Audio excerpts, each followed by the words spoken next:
Njeriu që kërkon lumturinë jashtë vetes, do të lodhet duke vrapuar pas saj, sepse ajo gjendet brenda shpirtit.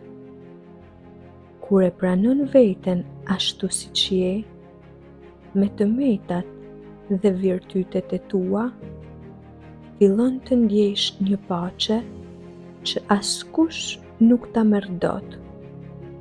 Lumturia e brendshme nuk matet me sukses, para apo pushtet, por me aftësinë tënde për të buzëqeshur edhe kur s'ka arsye, për të falur edhe kur dhem, dhe për të dashur edhe kur duket e vështirë.